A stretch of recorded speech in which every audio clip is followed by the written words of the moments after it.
My dear students, आज हम लोग एमकॉम सेमेस्टर 4 का प्रोजेक्ट वर्क पे थोड़ा डिस्कस कर रहे हैं।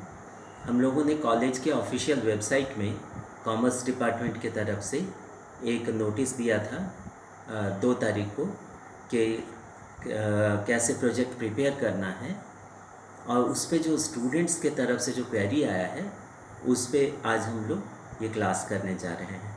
My dear students, I am Dr. Kumar A.N. Shahdev, HOD Commerce, Marwadi College Ranchi, a constituent and autonomous unit of Ranchi University Ranchi. My dear students, ये जो 100 marks का paper है project work MCom semester 4 के लिए, इसमें जो पहले हम आपको प्रोवाइड कर रहे हैं वो नोटिस जो हम लोग दिए थे कॉलेज के ऑफिशियल वेबसाइट में, और टॉपिक्स ये दोनों प्रोवाइड कर रहे हैं, फिर इसको एक्सप्लेन कर रहे हैं।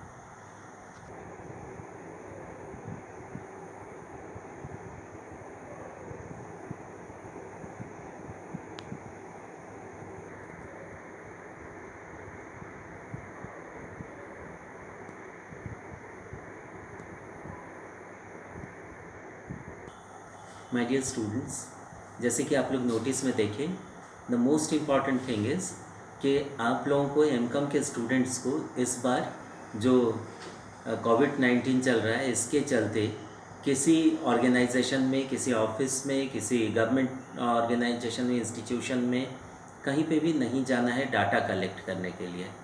इस बार हम लोग यूजीसी के गाइडलाइंस को फॉलो कर रहे हैं, रांची यूनिवर्सिटी के गाइडलाइंस को फॉलो कर रहे हैं, और मारवाड़ी कॉलेज के प्रिंसिपल साहब का जो नोटिस आया था वो आप लोगों ने मार्क किया होगा।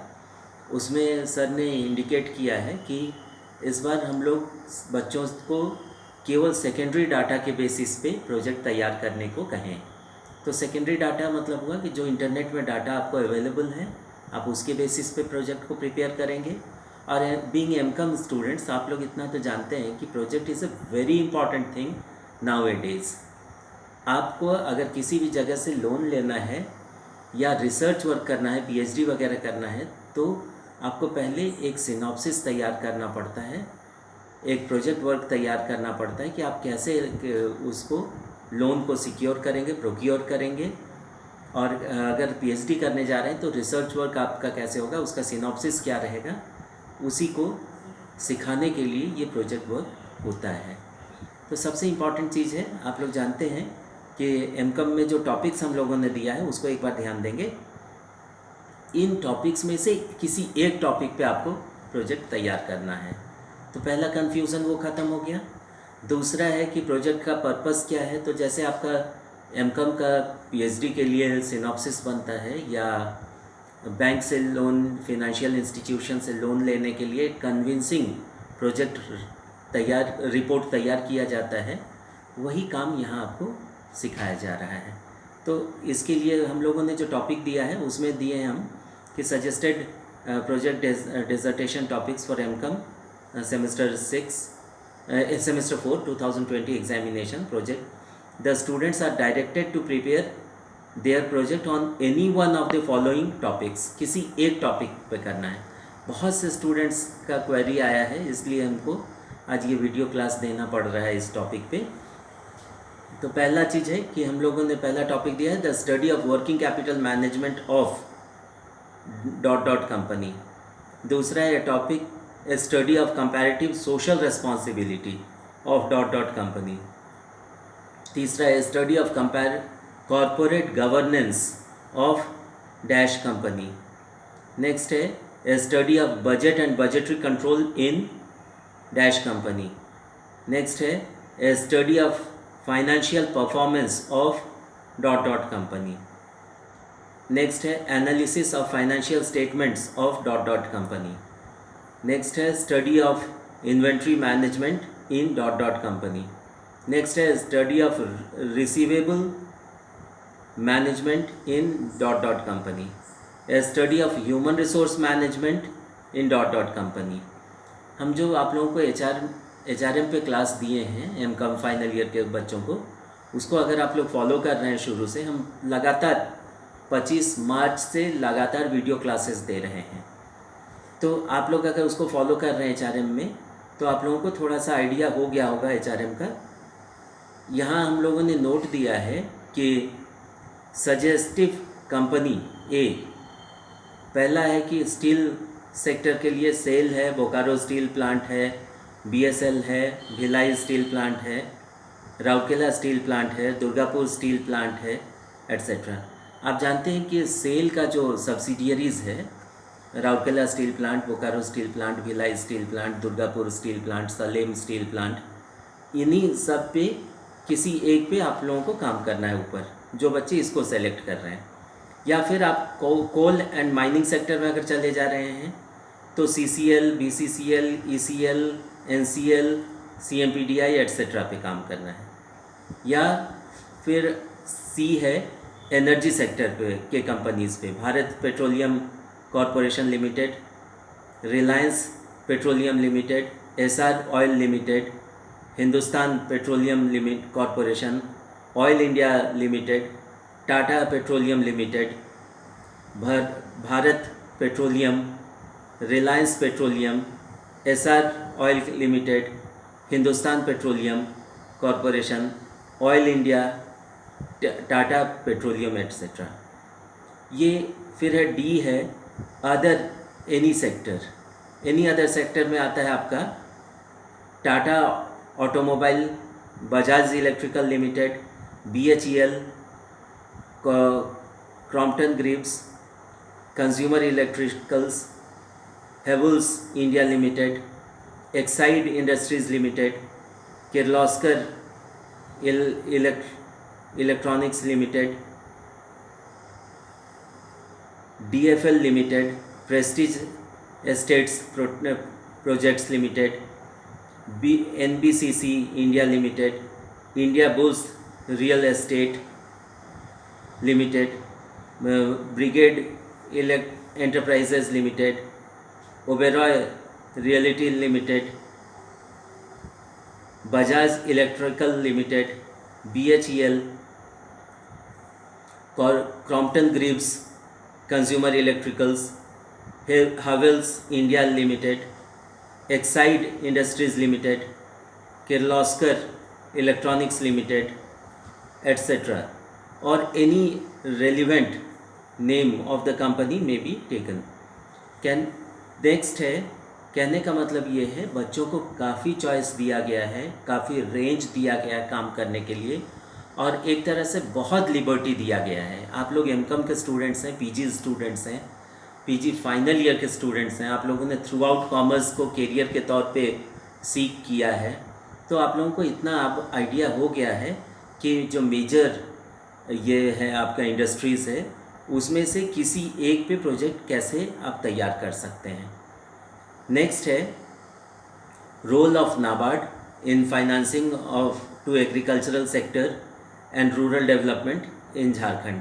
आप जानते हैं कि इंडियन इकोनॉमी जो है ये कोविड-19 के बाद वो फिर से गांव की तरफ मूव कर रहा है।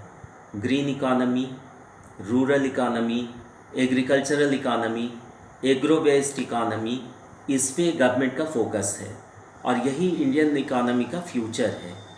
इसलिए ग्रीन इकोनॉमी पे काम होना ही चाहिए, एग्रीकल्चरल इकोनॉमी पे, रूरल इकोनॉमी पे, रूरल सेक्टर पे फोकस होना चाहिए, और यही पर्पस है इसको ये टॉपिक को देने का कि कैसे रूरल डेवलपमेंट होगा, एग्रीकल्चरल डेवलपमेंट कैसे होगा, और कैसे इससे एम्प्लॉयमेंट जनरेट होगा, इनकम ग्रो करेगा, और कैसे पीपल का डिपेंडेंस इसके ऊपर बनेगा, और ये कैसे एनवायरमेंटली कैसे सूट करता है इंडियन एटमॉस्फेयर को, इस पे काम करना है हम लोगों को। क्योंकि एमकॉम स्टूडेंट्स का पर्पस होता है कि कुछ नया चीज़ भी लाना है। रिसर्च का भी वही मतलब होता है कि जो पहले से एग्जिस्ट कर रहा है उसमें कुछ नया ऐड करना है, जिसको कि एक बहुत अच्छी तरह कहा है EFL ब्रेक ने कि adding something to the existing knowledge, existing field of knowledge. तो वो जो आप ऐड करते हैं, कंट्रीब्यूट करते हैं अपना, वही रिसर्च का पर्पस है। इसलिए उसी को हम लोग ये सिखाने के लिए बच्चों के को ये चीज़ कर रहे हैं। नेक्स्ट टॉपिक है role of SIDBI in financing micro small and medium enterprises MSMEs in Jharkhand. ये झारखंड के कंटेक्स्ट में है। नेक्स्ट है a comparative analysis of performance of mutual funds of public and private sector banks. इसमें आप कोई भी बैंक ले सकते हैं. Note any one public sector and one private sector bank में बी टेकन. जैसे आपका जो भी ये है शेड्यूल्ड बैंक है उसमें से कोई ले लें आप. नेक्स्ट है एक study of security analysis and portfolio management of किस dash company, not security analysis and portfolio management company may be taken. मतलब कोई भी कंपनी को एक को आप सेलेक्ट कर सकते हैं अपने कन्वीनियंस के हिसाब से. इसके बाद है study of non performing assets of dash dash bank. कोई भी बैंक ले लें. नोट एनी पब्लिक और private sector bank after merger में बी टेकन. और लास्ट है study of merger of public sector commercial banks. अभी जो हुआ है अप्रैल महीना में, इसमें से आप कोई एक ले लें. तो ये काफ़ी वाइड रेंज दिया गया है आपको. हाँ, अब इस पे दूसरा क्वेश्चन जो बच्चों की तरफ से आ रहा था वो है कि कितने पेज का बनेगा. तो इट इज़ नॉर्मली एक रीज़नेबल ये बनाया जाता है. जो भी आप 35 पेज के ऊपर का, 70 पेज तक का, 80 पेज तक का, जितना आप जाना चाहें उतना ले सकते हैं. लेकिन एक रीज़नेबल होता है अराउंड 50 पेजेस. ये रफली एक बताया जा सकता है. और इसमें आपको 2 सेट बनाना है. नॉर्मली प्रिंटेड होता है, मतलब कंप्यूटर से निकाला हुआ रहता है, कंप्यूटर टाइप रहता है. और किसी का अगर किसी बच्चे का हैंडराइटिंग बहुत अच्छा है तो वो ऐसे हैंड रिटन भी दे सकता है. 2 सेट बनता है इसका. लेकिन प्रीफर हम लोग करते हैं अगर पॉसिबल हो तो कंप्यूटराइज 2 सेट हार्ड कॉपी आप अपने पास रेडी रखें.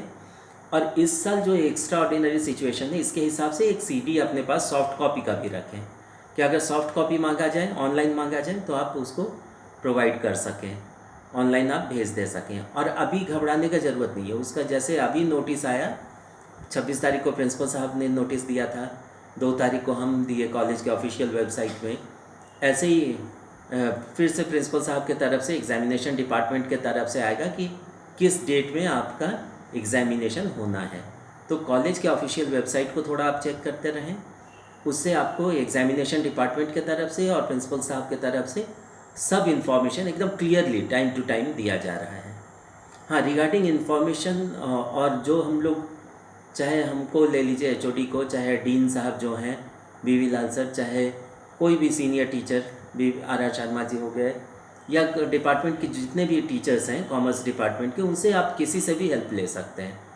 ये सभी लोग आपके गार्जियन हैं and we all are willingly happy to help you in any way आपके पढ़ाई लिखाई में. अब होता है कि इसका 2 सेट आप हार्ड कॉपी अपने पास रखे रहेंगे, 1 कॉपी सॉफ्ट अपने पास रखे रहेंगे, ताकि जो मांगा जाए जब मांगा जाए आप दे सकें. हो सकता है अगर ऑनलाइन होना होगा तो ऑनलाइन के हिसाब से आप एग्ज़ाम देंगे. वो कॉलेज के ऑफिशियल वेबसाइट में आ जाएगा, आप लोग उसको थोड़ा सा ध्यान से देखते रहेंगे.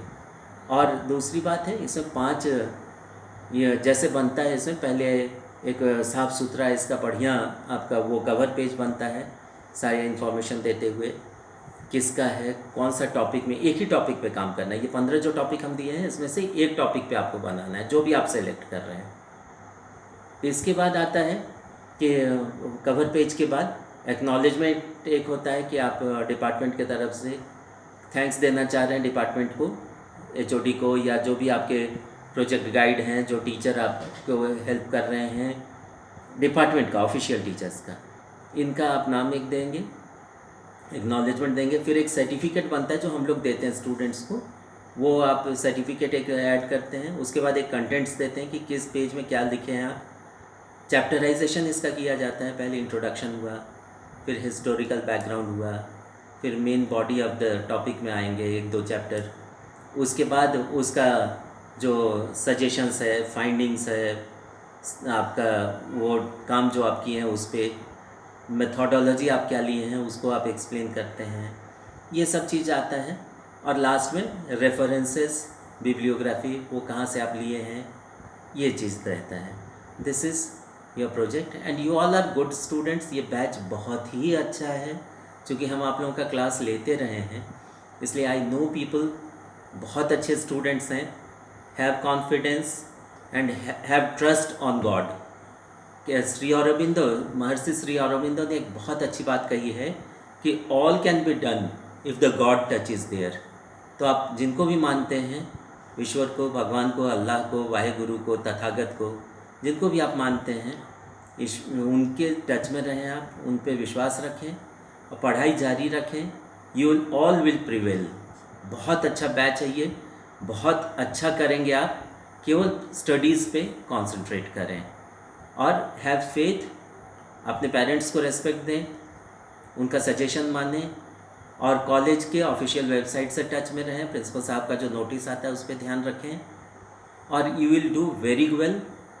कॉन्फिडेंस रखिए। कहीं भी प्रॉब्लम होगा तो हम या डिपार्टमेंट के जो टीचर्स हैं, हम लोग विलिंगली आपको हेल्प करेंगे। You please contact us. Thank you very much. All the best. Keep safe, keep shining. Thank you.